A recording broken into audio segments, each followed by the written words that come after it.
This is Deborah Johnson for Women at Halftime, and I'm passionate about helping women use their untapped skills, resources, and talents to create their ideal work and lifestyle, making a difference in their second half. Well, hello. It is so good to be back with you again this week. I love being able to produce some of these shows. It's so much fun. And today we have a very, very special guest. I'm so excited to have Dr. Sara Safari, and what a name you have with Safari too, because what we're talking about is climbing your Everest and the 7 summits. And we're going to really get into that subject today. To begin, I want to remind everyone that right now, as this show is being released, the summit, Journey to Hero Mountain, is now available for pre-order, but it's being released October 12th, which is like any day. And so make sure that it's like next week from this podcast. So make sure you get your copy. You will love that. And I do have special bonuses for those who do pre-orders. So make sure you look at HeroMountainSummit.com. You can find all the information there, HeroMountainSummit.com. So Dr. Sara Safari, and I said it right, with Sara. Yes, because a lot of people call you Sarah, but you have quite the bio. I'm not going to go into this whole long bio because I want people to just really hear your charming voice. But you are the first, you'll be the first Iranian in history to climb the 7 summits, the 7 highest peaks in each continent. So, but we're going to get right into what your purpose is and how you came to this place. And so I'm going to start out with our little very first question. And how and why did you get involved with Empower Nepali Girls? So I've been on the board of Empower Nepali Girls for the past 8 years. And first time when I met the founder of the organization, I was actually teaching electrical engineering and computer science at California State University, Fullerton. And I was looking for a hiking buddy. I was just asking other faculty if they know anybody else who climbs mountains or who hikes around here in Southern California. And they introduced me to Dr. Cutler, who's the founder of Empower Nepali Girls organization. And he shared heartbreaking stories of the girls in Nepal who become victims of human trafficking or are forced to get married at a very young age. And it was about, during that time, I wanted to climb Mount Everest, but I didn't feel like it because it was just so hard. And I felt like I'm not going to be able to do it. It's just 60 days of cold ice, no shower. And I just thought, you know what, I'm not going to do this. And I was about kind of to quit and forget about my dream of climbing Everest when I met the founder of organization Empower Nepali Girls. And when he told me what the girls in Nepal go through, how they become victims of human trafficking, there is this belief that men who are HIV positive, they think that if they sleep with a virgin girl, their HIVs get treated and they get well. So they buy the girls really cheap, like $50. The girls get raped, they get diseases, and even if they survive and somehow go back to their villages, they can never have a normal life. And just sitting in my chair, hearing all these stories, I was just so heartbroken that I couldn't go back to my normal life, like teaching and all that I was doing, knowing this is happening on the other side of the planet. So I kind of surprised myself when I said, I promised to raise money for these kids to continue their education. And I was kind of sad and excited and like angry at the same time. And I just had to do something. I couldn't just sit quiet and say nothing. And I said, Everest is 29,000 feet. I promised to raise $29,000, which at that moment, I didn't know that $29,000 pays for 150 girls to go to school one whole year. Wow. And that's how I started my training. Oh, that's amazing. And so you were fearful, you were afraid, you didn't, I mean, I can identify with that. I hate being too hot and to be too cold. And so, and then taking time off work and all of that, and how hard it is with the training. So, but the mission there, that you saw that need and how special that was, when you saw the need of the girls.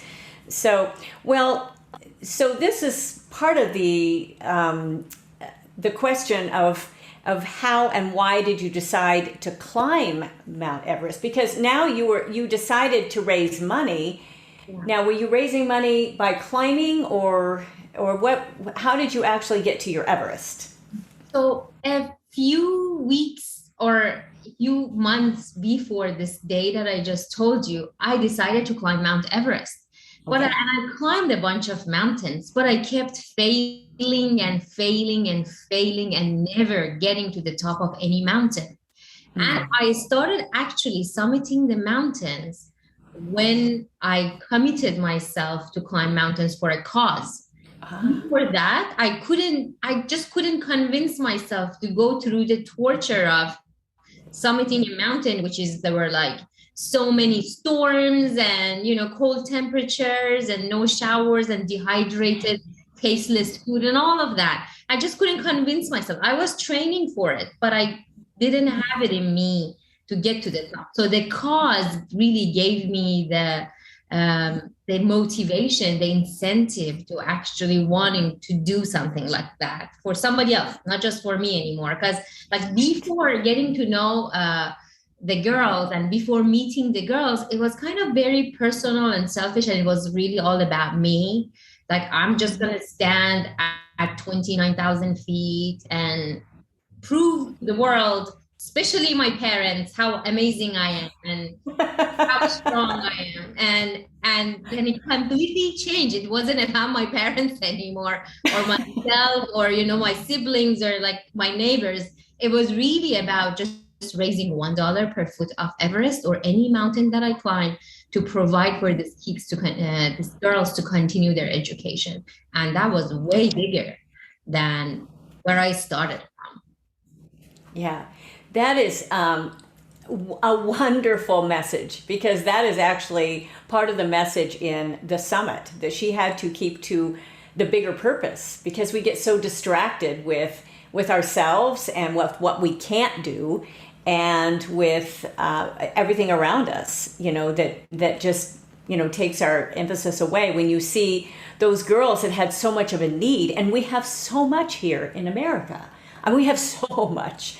And they need the education. They need to be out of those situations with the sex trafficking and everything else. And so that is, but it was for the cause. And that, how did your training change? I could just... Before, I wouldn't take it very seriously. I would just go to the gym and work out a little, just pretending that I'm working out. But then afterwards, even if I came home at 12 a.m., I didn't care. I would go to the gym at 12 a.m. because I was committed. And I said that I would do such a thing. And I announced it on my Facebook, actually, that I'm going to climb Everest for the Nepali girls. And then I thought, well, I'm committed. I'm doing this for sure.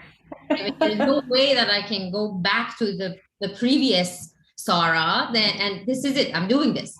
And even at 12 a.m., even at 5 a.m., I have to go do this. Even I don't feel like it, which, a lot of times we keep this escape door for us open, and that kind of help us not get committed to the projects that we really want to do. And I closed that door on myself. Like, there is no way for me to sell short. And that was it. Right. I just love that, because really that stronger purpose, it got you out of bed, or it kept you up just to make sure that you were ready. And I think that's what a very, very strong purpose will do for so many who are even at mid-career or halftime of life. They're looking for some sort of significance. Mm-hmm. And it's like all of a sudden, okay, what do? They're turning around in a circle. They're on that endless roundabout.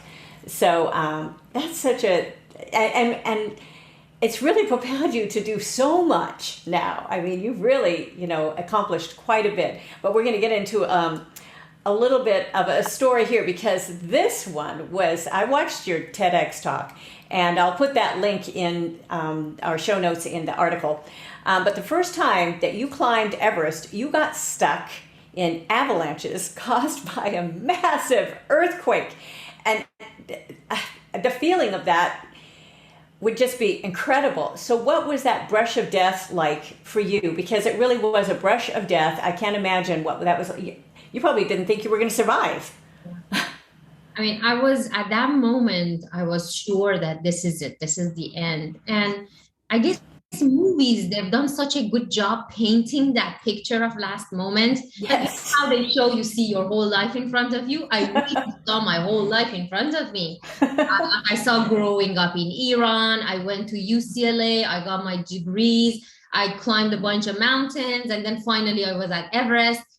I saw the Nepali girls. I saw I went and then we moved on. Like I saw the future as well. Like, how my parents are grieving, all of it. It was, and I saw all of it and I was struggling a lot. I was just trying to wrap the ropes around my arm, kicking my feet to the ice, trying to save myself. It was a 7.8 earthquake and I was at 20,000 feet when the earthquake struck us, and I was on a wall, like a straight wall, like perpendicular wall. And then I was on it. I was about to finish the wall and the whole wall started shaking, which was, it's unbelievable. Like how unlucky a person could be on Everest, 20,000 on a wall, not just standing, climbing a wall.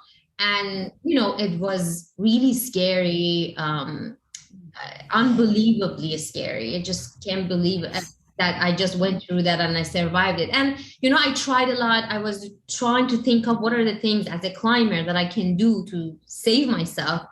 And I did a bunch of things, but then at that one moment, I thought, there is no way to survive this. I'm going to, lunch will hit me and I'm going to fall down into a crevasse and nobody can ever find my body.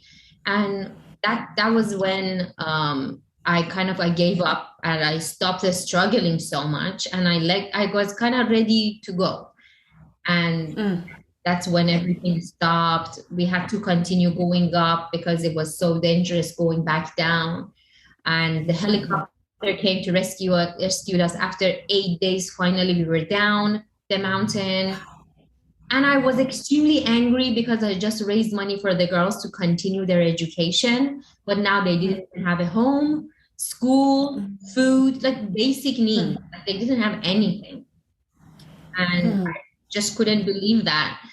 I was angry, and we did a lot of fundraising to be able to build back their homes and their schools and just send them back to school. And, they are the most at risk at the crisis. Like when this happens in a third world country, all the human traffickers, they come get to the families. They tell the families, now at this point, you definitely you cannot afford your kids. So let me take your kids to a city to work.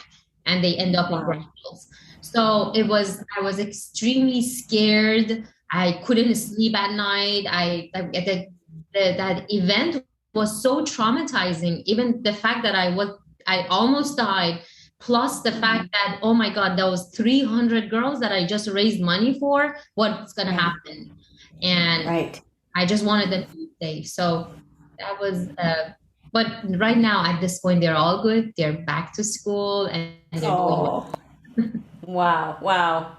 I mean, what an experience for you. I mean, it really does put life in perspective when something like that, I mean, that's a major tragedy. I've had some little things happen, but not at the side of a vertical, mountain ice on the vertical mountain. And also the, for that being shaking, and I don't like heights anyway, so, but I just can't imagine that sort of feeling and your whole life, and you're young. I mean, you've got so much life ahead of you, and with the mission, and I just see that's a wonderful thing that you feel like you probably, gained life. Now you gained more to be able to even a bigger purpose, because you can now spend the rest of your life as part of doing this and knowing what people do. I'm sure they saw that and just upped their support. I mean, I would have, just doing that to be able to say, these girls still need support, whether I made it to the top or not, and so hopefully that was the case with much of your support. So, yeah. Oh, that's exciting. Well, I want to know from your, I just said, I sort of interpreted what that was like, probably what it taught you, but I want to know from you what climbing mountains really have taught you, not only your time on Everest, but tell us also some of the other places that you've climbed and that you've done, because you've done a lot, and because your goal is all 7 summits. So what has that taught you? So after the earthquake, I came back down and I was traumatized for a few months. But afterwards, I realized I kind of don't want to spend the rest of my life being miserable and being sad for myself and for the girls. Like, just need to do something about it. And I decided to announce that I'm going to go back and climb Everest again, because I really didn't want to teach the kids, the girls in Nepal, that, life happens, bad things happen in your life. Just quit, go home and be sad about it. I just wanted to teach them, get up and then go at it again and just try one more time. Like, don't give up. And I wanted to do that first myself, and teach through my actions rather than just saying it. And so I announced that I'm going to go back to climb Everest. And I thought, why just Everest and why just empower Nepali girls? Why don't I just do all the 7 summits? And I realized there is no other Iranian in the world who has done this. So I thought, why not a woman for the first time does this sport, like be the very first person, especially from a country like Iran? Like, why don't I be the first person? And I said, okay, I'll do the 7 summits, but for 7 different organizations, where 7 organizations were empowering women. So I climbed all the other 6, and back to Everest. I've been still trying to climb Everest. So the other 7, I've climbed them for women in Africa, women in refugees in Europe and Middle East. Also, like for different organizations in the United States and South America. Kind of, I thought this would be the best way to kind of use that experience, that special moment that I was gifted another life. That would be the best way for me to use it, would be just to give back even more and challenge myself even more. So I guess that I learned a lot of things from mountain climbing. But to answer your question, I would say just to never give up, really continue going back at it. Yeah. And that's a really, really important point right there. I loved a couple things you said. Of course, never give up. And that's, again, a message that I've even written in this book. And you'll have to read it to find out where that is. But never give up. Never give up. But you also said that you were gifted another life. And when you feel like you've been gifted another life, it's like, okay, so how am I going to give it? Because this is now a gift, because I could have been gone. I could have been completely gone. And that was, what we talked about, of course, on the Everest. But you reaffirmed that with all of this. And it's just, that's a great feeling. And that purpose just keeps you moving. So 10,000 people died on that day. And I just thought, now I'm going to live like 10,000 people. Now I have to live for 10,000 people. And what would those people want to do for their life? And I'll make sure I either do that or create that for their people, for Nepali people. And that was part of my goal. Wow. That's amazing. And the fact that you survived, what a gift. What a gift. Yeah. And it makes you just say, every day I can make those choices to do something significant. And that's really, really a gift. So what have you learned from getting out of your comfort zone? Because you said when we were talking about you first, starting to climb, and it was cold, and you were fearful, and that whole thing. So besides you learned that your life is a gift, what else have you learned through this?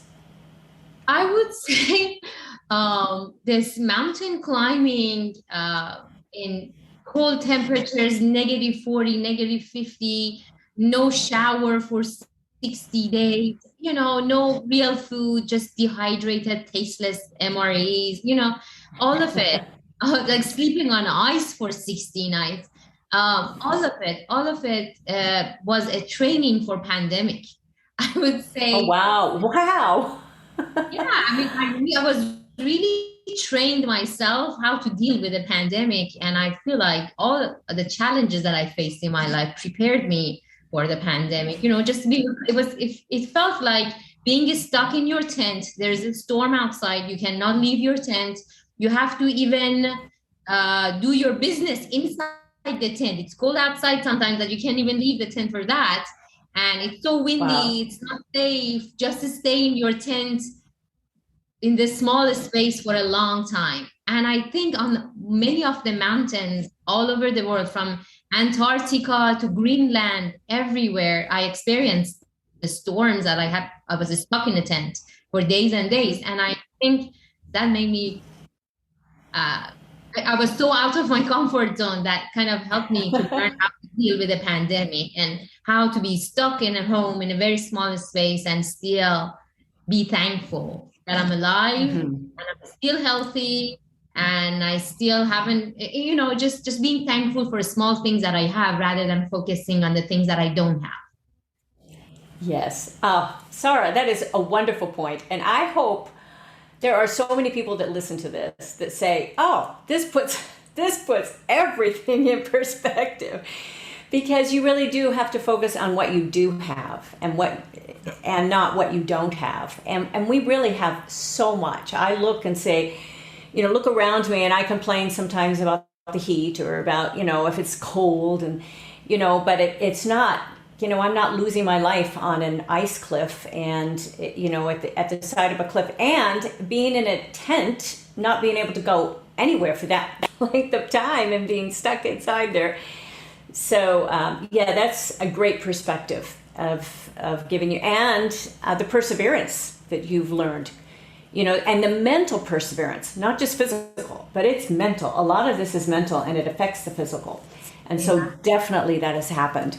And I wanted to ask too. This was a little bit off of what we were going with today, but your degree, because you said what your degree was in. I wanted to know. Okay, so a lot of people kind of go back to school. I did. I went ahead and got my graduate work done because I didn't want to do the teaching. I didn't want to do that. So what do? You go back to school. So, but you have a doctorate, and what is that in, and how different? What are you doing so different now from what your actual degree was in, and how have you used part of what you learned with your degree to what you are doing now? Those are two loaded questions, but. Yeah, my PhD is in leadership and change in Okay. organizations. And I chose that major, which wasn't related to my bachelor's and my master's degree, which was electrical engineering. And I chose it because I felt like as I was getting more involved with the organizations who are doing women's empowerment and promoting women's leadership, and I saw what we're dealing with here in the United States, and I thought, wow, this is such a big missing that I need to study it. I need to research it. I need to learn more about it and learn new techniques and provide it for all the women around the world, like all these organizations that I go visit, from Africa to North America to South America to Middle East and Asia. I just wanted to be able to distribute the message and be able to share my learnings with everybody else. And since my background was engineering, I thought, what, I need a structure. I need to go back to school to be able to educate myself really about the topics that are important in women's leadership and women's empowerment, to kind of systematically rather than just, from experiences of people who have done it before.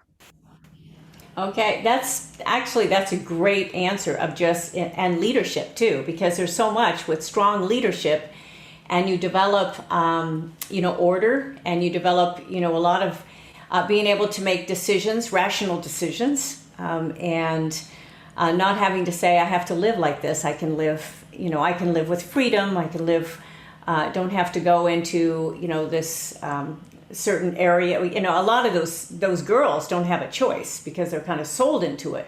But still, with the education for them, how great that was. And you can actually do some of that training, which is wonderful. So that's great. So, and because now this is a little bit different area, I can go to this next question of why do you think it's important to try challenging things and taking risks? And before we started, you said, oh, well, would you consider climbing Everest? And I'm thinking, oh, what? I'm in a different stage of my life, Sara. You're young. but there's a very important point here. So the challenging things and taking risks, why do you think that's important? I think our growth and development sits outside our comfort zone. It's where we are taking risks, and it's not about going and actually climbing the mountain, but it's about setting your mind and starting the training. Like as soon as I said I want to climb Everest, I wasn't on Everest, but I was working out twice a day, which never happened before in my life. I was already outside the comfort zone in the risk area of my life, and that kind of created this new person that I never had access to. And I was growing and developing and learning new skills that I didn't even know that I'm capable of ever to learn or develop or just, like live by. And I would say it's very important to take risks because this new version of you, the best version of you, is sitting out there in the risk zone. Go meet the best version of yourself. It's sitting right there waiting for you. So that's what happened to me. Right. And it's a work in progress. You know what? And I'm not saying I'm there, I've arrived. No, it's a work in progress. Every day I'm learning and I'm like, oh, I made a mistake yesterday or today, and it's a work in progress. So just being open also to taking risks and being open to make mistakes and learning new things. That's a big part of it as well. So that's a great point because that applies, doesn't matter what time of life you're at. It's always a work in progress, and there's always lifelong learning and all of that. I continue to learn constantly and kind of push in different areas. I'm not climbing Everest or doing some of that, but not only in working out, but in producing products and projects and doing all sorts of things that I've expanded in my business and in my life. And you just sometimes you just kind of learn as you go. But when you have that goal of finishing, you're going to learn. You just are. It's just what it is. There's no, you find the help you need. Just period. You just find the help you need. So that's a really, really important point. And I loved that you the best version of yourself now and of you now that you have actually taken those risks and started to work out twice a day. And I'll count my second walk as my second workout. I guess that's not really a workout, but maybe I can count that. So, but you've learning new skills. But I want to know now, Sara, for you, what's next and what's your next project? Because you just got back not too long ago from one trip. Tell us about that and where you are going next and what your next goal is here on your overall goals. I just came back from a trip building schools for Syrian refugees. A lot of people know the war that has been going on in Syria has been going on for the past 10 years. So the kids who escaped their country when they were 3, now they are 13, and they got zero education. So wow. I've been building schools, setting up tents, and hiring teachers to help the kids continue their education. And there is so much detail involved. So anybody who wants to learn more about it and they want to be involved, they can definitely reach out to me. And I'm also going to Everest Base Camp with a group of people in a few days. And it's we are all I mean, I've been in Everest Base Camp many times. It's not that hard, but it's normal hiking. The actual hiking of Everest actually starts after the base camp, and throughout the hike we're going to do workshops. We're going to visit the Nepali girls. We're going to go to their villages and visit their schools and teach art classes and make sure that we are giving back as we are gaining and learning from each other and from the mountain and the girls. So that's what I'm up to these days. So you are facing your fears still, traveling, just going, and I say, pay attention to your health and live life. And, because what can happen you're on the side of this mountain and your life could have ended then. And this can happen in an auto accident. It can happen walking across the street. It can happen with perfectly healthy people, which I have, because I've been a musician for so long, I have been a musician at some of those services where someone just was jogging great, they're in great shape and their heart just stopped. We don't know. So living with purpose and not being afraid of living your life, I think that is such a strong message, what you're saying right now, and that there's a greater purpose. We have so much to give. And what do you feel when you give of yourself to those girls? I know a little bit of what that feels like because of the things I've given my life to. But what does it feel like for you when you are with those girls? You're training them, you're working with the school, and I've seen some of your pictures on social media, and your arms are just around them. So what does that feel like for you, Sara? I love seeing those spark of hope and enthusiasm in their eyes. Like when they learn a new thing and they see the possibility, they see that their future might change at that moment by learning that new skill that you just told them about. And just seeing that the spark in their eyes and seeing the happiness and the hope, that makes my day. It's so beautiful, giving them that hope and kind of helping them getting to where they really want to get by providing education opportunities and teaching them different skills, like all of that. It's just so beautiful, and just I love watching them grow and learn new things. Oh, that's just absolutely beautiful. And I did a show. I can't remember whether it's one before. I think it's after this, but on the importance of hope and how our world needs hope, and we need hope really to survive. And it's one of the things that happens in this book is there's a band of hope she has to wear. The character has to wear through the whole journey, and when she loses it, she's kind of lost part of herself and her purpose and her hope. And so, but it was just an illustration of how important hope is, and that you've given that to these girls. And what a special gift. I mean, you can go to sleep at night going, I made a difference, even with 1 or 2 or with 10 or with 20, whatever. How many girls there were that you've made a difference and that you've overcome your fears. So, yep. Are there any other things that you want to leave us with today? Because Sara, I want to know how people, first of all, can contact you. But of course, there will be an article, and I'll have all of your links in there, so people can, they can get a hold of you. But how can they? What can they do, or how can they just get a hold of you if they have questions? Especially because you mentioned about the help needed, and if people say, "Oh, I'd like to know more about the Nepali girls and about some of the organizations you work with," how can they contact you, Sara? On my website, sarasafari.com, you can find all my contact information and all my social media, phone number and email. But my email is easy, sara@sarasafari.com. And you can find me there, and you can reach out to me. I'll check my emails very regularly, so I'll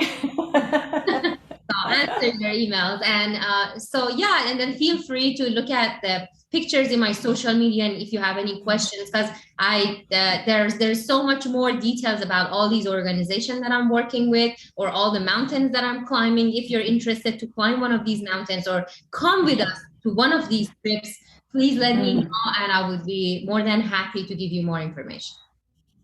I could just see that as such a great, a future for you too, is now being able to help some of the people in our country that are really thinking, I really want to live with more significance or do something that's kind of out of the ordinary, kind of stretch myself, and to be able to help some of these men and women, but to be able to go to that third world country and to be able to help some of these girls and educate them. What a great gift for them, but not only for them, but for the person going. As you give, you just learn so much. And I've done some of these things in mission organizations and all of that, but it's just so empowering and, allergies, huh? I deal with real reality in my shows, so we don't worry about that. So, but that's exciting. I will make sure those links are in there, sarasafari.com, and they can get a hold of you. So I just appreciate you taking the time, because I know how busy you are, and you've been here and there and everywhere around the world. But I just appreciate you being with us today, and what a great message with the summit coming out as well, because it's just an important message. It's an easy to digest message, but very important to apply. So, and I invite everyone, you can get a hold of me as well on womenathalftime.com or any of my multiple websites. You can find everything from there, Goals for Your Life, DJ Works Music, any of those, Deborah Johnson Speaker. But also next week, okay, so I have a really fun show next week called The Summit and How It Relates to Lord Voldemort. Okay, so if you've not read Harry Potter, you need to read it. Or watch the movie. Actually, the books are better than the movies. The movies are fantastic, but the books are quite interesting. But how the summit, because I read a lot while I was writing this book, and about a little bit of the magical journey and all of that, but how it relates to that character, because there's so much in the character. Lord, I can hardly say that, Voldemort. Get that one out.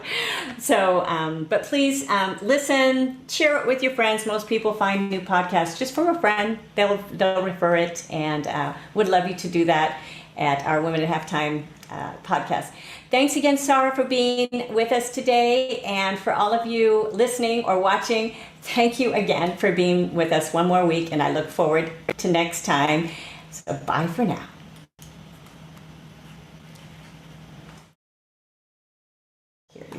Thank you for joining us on Women at Halftime.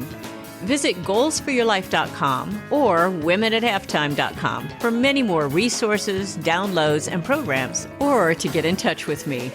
I'd love it if you leave me a review and tell your friends. So until next time, this is Deborah Johnson, signing off.